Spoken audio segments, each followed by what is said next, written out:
Hair transplantation చేయాలి అంటే చాలాసార్లు చెప్తూనే ఉంటాను, డోనర్ ఏరియా చాలా బాగుండాలి. డోనర్ ఏరియా బాగుంటేనే అక్కడ నుంచి క్వాలిటీ గ్రాఫ్ట్స్ తీసుకొని ఫ్రంట్ ఏరియాలో కనుక ఇంప్లాంట్ చేసినట్లయితే మంచిగా హెయిర్ గ్రోత్ అవుతుంది, హెయిర్ స్టైల్ కూడా బాగుంటుంది, లెంత్ కూడా బాగా గ్రో అవుతాయి అని. కొన్ని ప్రత్యేకమైన సందర్భాల్లో సర్జరీ దాకా వచ్చినా కూడా నేను సర్జరీని పోస్ట్పోన్ చేయడం కానీ క్యాన్సిల్ చేయడం కానీ జరుగుతుంది. ఈ వీడియోని లాస్ట్ వరకు చూస్తే ఆ కండిషన్స్ ఏంటివి అనేటివి మీకు అర్థమవుతాయి. ఇప్పుడు నేను చెప్పబోయే పాయింట్ అన్నిటికంటే ఇంపార్టెంట్ పాయింట్.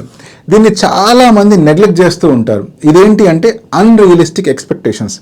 ఇప్పుడు మన జీవితంలో ఉండే ప్రాబ్లమ్స్ అన్నిటినీ హెయిర్తో ముడిపెట్టుకొని కొంతమంది ఏమనుకుంటారు అంటే జస్ట్ నాకు ఈ హెయిర్ వచ్చేసిందంటే నాకు ఫలానా ఉద్యోగంలో ప్రాబ్లం ఉండదు, జస్ట్ నాకు ఈ హెయిర్ కనుక వచ్చినట్లయితే నా రిలేషన్షిప్స్ కంప్లీట్గా సాల్వ్ అయిపోతాయి, జస్ట్ నాకు ఈ హెయిర్ వచ్చేస్తే కంప్లీట్గా నేను హీరోలాగా మారిపోతాను. ఇలా ఒకవేళ అన్రియలిస్టిక్ ఎక్స్పెక్టేషన్స్ కనుక ఉన్నాయి అనుకోండి, డెఫినెట్గా వాళ్ళకి నా ట్రీట్మెంట్ కంటే సైకాలజిస్ట్ ట్రీట్మెంట్ కూడా అవసరం.